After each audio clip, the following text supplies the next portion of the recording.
Ustedes allí parte de lo que fue esta cadena nacional el día de ayer, donde el presidente de la República, Nicolás Maduro, anunció el aumento de salario de 30%.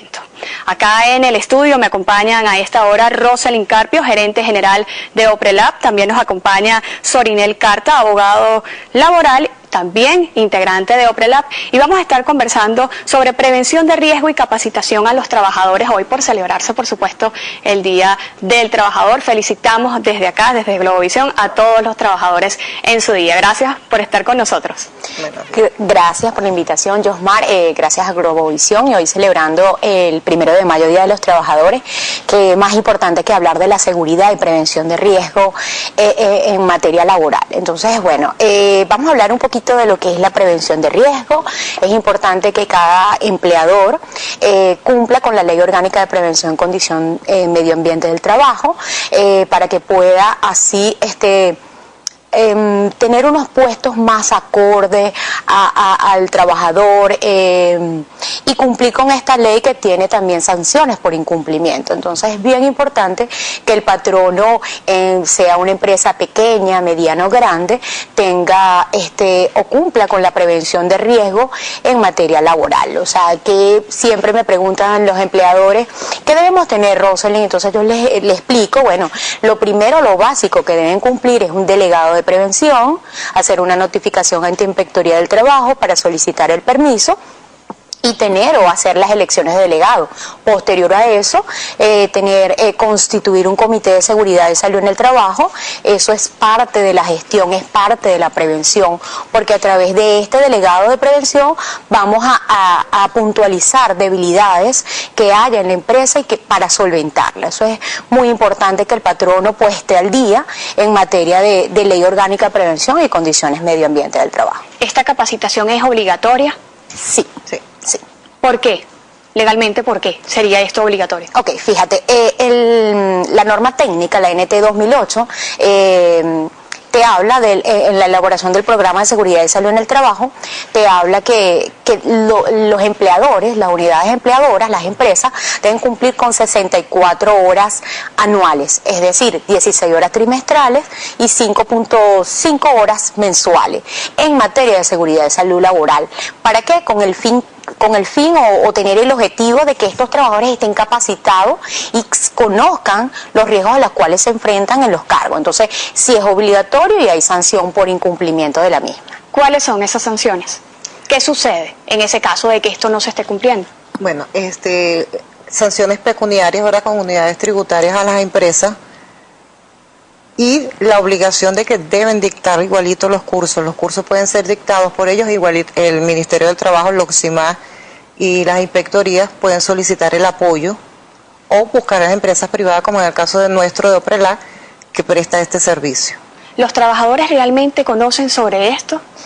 Sí, fíjate que sí, a veces hasta conocen más que el empleador. Exacto. A veces uno va a la empresa y resulta que el trabajador, y te entrevistas con el empleador y te entrevistas con los trabajadores y conocen muchísimo más de la ley que el mismo empleador. Entonces la idea es mantener a tanto trabajadores y empleadores informados en materia de cumplimiento. O sea, es un deber y es un derecho también. Entonces es importante que las empresas, todas las empresas estén al día en materia de gestión, porque bueno, eso va a mejorar la calidad laboral, la calidad del trabajo, el clima organizacional, porque en vista de que esta ley es bien amplia y fue homologada en España, o sea, está siendo avalada por ellos, y es importante que bueno, a veces el patrono lo ve como un gasto, o el empleador, pero es una inversión, porque al mejorar los puestos de trabajo vas a tener trabajadores mucho más productivos y bueno, van a rendir mucho más en estas 8 horas laborales. ¿Quién es específicamente el encargado de velar porque esto se cumpla? Ok, fíjate, Las empresas pequeñas pueden tener, bueno, la ley te dice que tienes que conformar un servicio de seguridad de salud en el trabajo. Todo va a depender de los riesgos y de la cantidad de empleadores, de trabajadores. Si tienes 2 trabajadores, bueno, la idea es que tengas un servicio externo que te brinde el apoyo, que te preste ese apoyo para hacer elecciones, para constitución de comité, para elaboración del programa de seguridad, para hacer el plan de recreación, que ese es otro tema que no me preguntaste, pero también la recreación y turismo social para los trabajadores es importante. ¿Quién vela por eso? Si no tienes un especialista en seguridad y salud en el trabajo, tienes un personal de recursos humanos. Bueno, este personal de recursos humanos debe velar o ser garante de que eso se cumpla, que la ley se cumpla. Si es una empresa muy grande donde el riesgo es mucho mayor, es una fábrica, por decirte, es una manufacturera, es importante que tenga ya el servicio dentro, es decir, tenga un médico, si el riesgo es mucho más alto, tenga un paramédico, tenga todo un servicio, un equipo multidisciplinario para que pueda mitigar esos riesgos que van a estar ahí presentes. ¿Cómo se elabora un plan en este caso? Ahora sí, entrando ya en los planes. ¿Cómo se elaboran estos planes? Fíjate, este plan, la ley te dice que tiene que ser consultado con el comité y con los trabajadores. Este plan de capacitación es consultado, se ven las deficiencias según los puestos de trabajo, se ve el riesgo, se hace un análisis un análisis de riesgo de puestos de trabajo, según las deficiencias presentadas, se hace el plan. Es decir, si tenemos una empresa donde tenemos riesgo de quemaduras, riesgos de problemas auditivos, entonces las capacitaciones van a estar dirigidas a subsanar o a capacitar al trabajador en esas áreas. Entonces es bien importante saber cuál es el riesgo que estamos enfrentando, cuál es el peligro existente que tiene el trabajador para atacar esa área. ¿En su mayoría estos planes son mixtos? Sí, ¿O va dirigido a una sola área?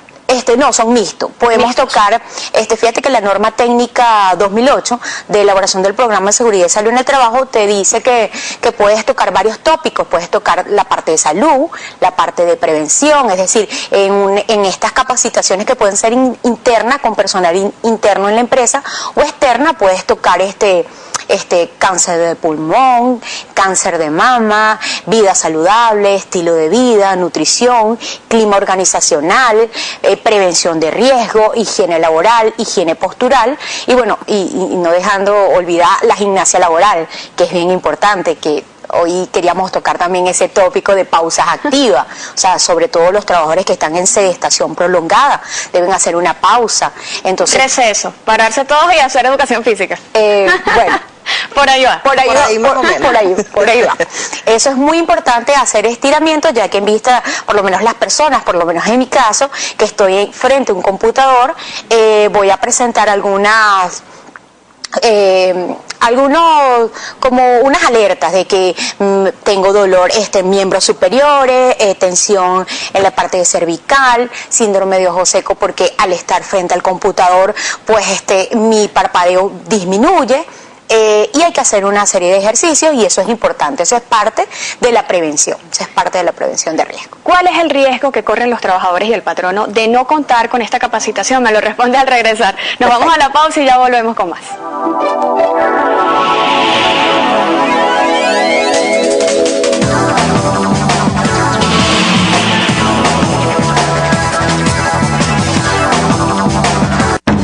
Usted está viendo Entre Noticias. Continuamos con más de Entre Noticias. Recuerden que pueden participar con nosotros a través de nuestra cuenta en Twitter, @EntreNoticiasGB, y enviarnos sus comentarios con la etiqueta ENTrabajador para que nuestros especialistas puedan responder todas sus dudas. Continuamos en compañía de Roselyn Carpio, gerente general de OPRELAB, y de la abogada laboral Sorinel Carta. Estábamos conversando sobre prevención de riesgo y capacitación de los trabajadores. ¿Cuál es el riesgo que corren los trabajadores y el patrono en caso de no contar con esta capacitación? Fíjate, el riesgo inminente que van a correr es tener accidentes, porque si yo contrato trabajadores y no le doy la inducción pertinente, pues lo coloco al puesto y no tiene capacitación, puede ocurrir, hay la probabilidad de que ocurra un accidente. Entonces es bien importante identificar los peligros, identificar los riesgos a los cuales están expuestos para así el plan de capacitación, llevarlo y educando al trabajador. También al empleador se educa porque siempre participan en estos planes de capacitación, pues conocen más de su proceso productivo. ¿Okay? Entonces, minimizan los riesgos. Por supuesto. ¿Cuál es el papel del abogado laboral en este sentido? En este sentido es asesorar a la empresa en que debe cumplir con la ley y debe llevar a cabo toda la planificación y la prevención. ¿Por qué? Porque a la larga el no cumplir con esta ley hace que ocurran accidentes laborales. Puede ocurrir o un accidente laboral o enfermedades ocupacionales. ¿Qué sucede? No solo es de que le voy a pagar al trabajador y va a estar de reposo. No, pero tú puedes prevenir que el trabajador esté de reposo dándole las condiciones mínimas establecidas en la ley. Y generalmente el trabajador ya las sabe también. Y él trata de cumplirlas para el trabajador. Sillas adecuadas, instrumentos adecuados, horarios adecuados. Todas esas series de cosas deben ser cumplidas por la empresa. Y el abogado laboralista está en la obligación de hacerle entender al empleador que debe cumplirla. Vale, nos llegan comentarios a través de la cuenta en Twitter. El comentario lo hace Carlos Ramírez. ¿Qué tiempo debe cumplirse para el aumento? Ya que no he visto el de marzo, menos este de mayo. Bueno, el aumento salarial debe ser de inmediato. ¿Qué sucede? Si es empleado en una empresa privada, cumple de inmediato. Las empresas públicas o el Estado generalmente se tarda más mientras el presupuesto llega a cumplir el monto que fue aprobado. Vamos a conocer un poco cuáles son esos derechos que tiene el empleado en materia de capacitación laboral. El empleado. Ajá. El empleado tiene el derecho a estar en un ambiente sano, estar en un ambiente que le produzca estabilidad, que le produzca seguridad y que él se sienta cómodo. En la medida que el trabajador se siente cómodo, está estable, produce mejor y hay una buena combinación de empleador y trabajador. Ahora, nos pregunta por aquí OM Gapro 57, ¿qué papel juega el médico ocupacional? Ok. El papel que juega el médico ocupacional es muy importante porque antes de... recursos humanos tiene que tener una ficha de descripción de cargo.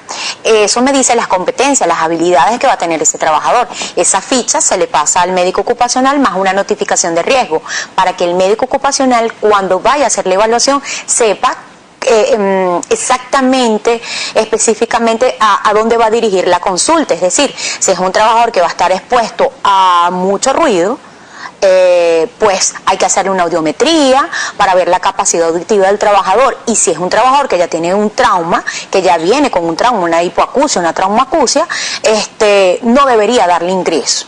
Eso no es caer en discriminación, eso es prevenir que el trabajador agrave la condición. En ese caso, ¿por qué solo se realizan estos exámenes al inicio y no siempre, de una manera pues más periódica? No, aclaro, fíjate Yosmar, la ley dice, bueno, lo que dice la ley y lo que hace el empleador. El empleador, la ley te dice que tienes que hacer al inicio para verificar el estado de salud, que sea el óptimo cuando ingresa el trabajador. En caso de que no sea el óptimo, pues no es satisfactorio para el cargo. Tiene que hacer prevacacionales, antes de salir de vacaciones hay que hacer el prevacacional. Cuando regresa yo tengo que verificar, el médico tiene que verificar si este trabajador regresa en buenas condiciones. ¿Por qué? Porque la idea es que regrese en buenas condiciones y haga sus funciones normalmente. Hay trabajadores en la parte de producción que de repente en vacaciones tuvieron una fractura y ocultan fractura y resulta que va a agravar, porque la medicina ocupacional lo que hace es velar y cuidar la salud del trabajador, es preventiva. Tiene que hacer entonces ingreso, prevacacional, postvacacional, y cuando el trabajador se retira, el deber ser evaluar el estado completo general del trabajador, que su egreso sea satisfactorio, es decir, se va en estado de salud tal como entró, se va. Entonces esos son los exámenes. Y el otro adicional es el periódico anual, donde depende el riesgo, por lo menos si hay riesgo auditivo, bueno, hay que hacer una vez al año audiometría, y si hay riesgo respiratorio habría que hacer una espirometría. Entonces es bien importante cumplir con esas evaluaciones.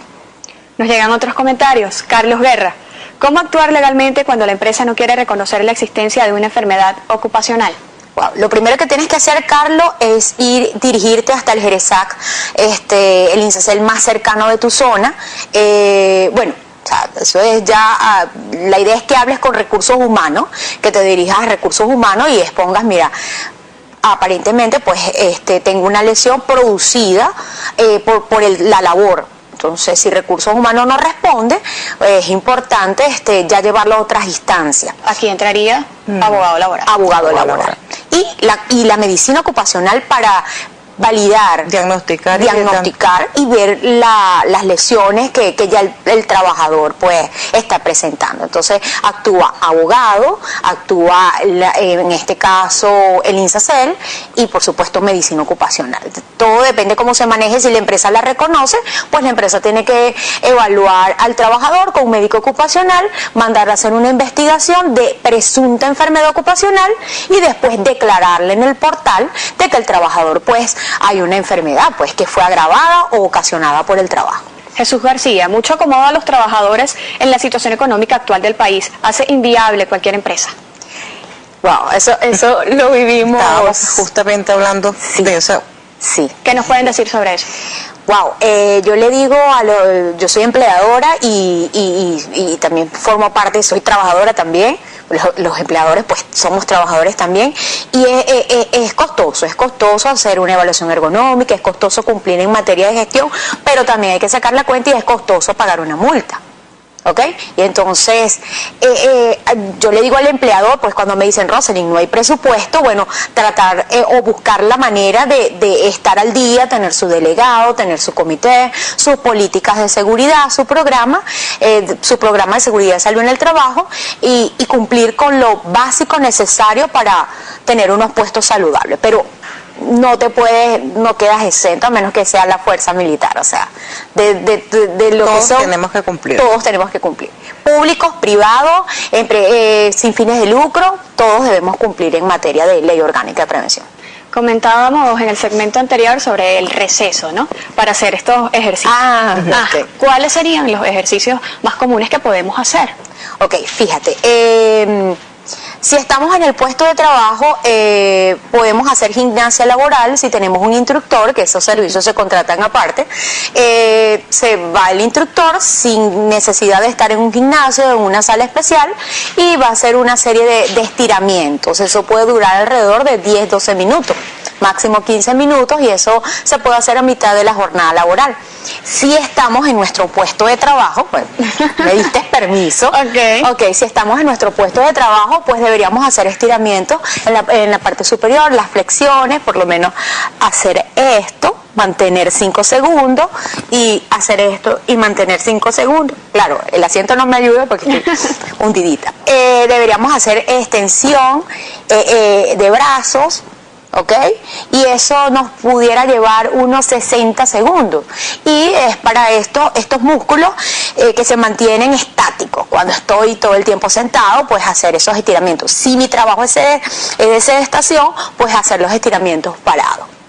Bien, ¿dónde está ubicado Prelab? Contactos, por favor, para las personas que nos pueden contactar a través de la página web www.oprelab.com, a través del Twitter @oprelab, y estamos ubicados en San Antonio de los Altos, local 175, piso 4, Centro Empresarial Coliseo.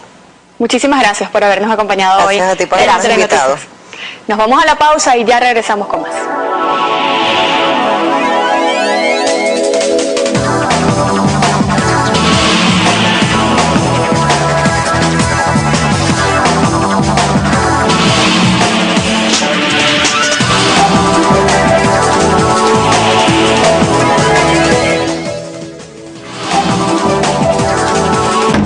Usted está viendo Entre Noticias.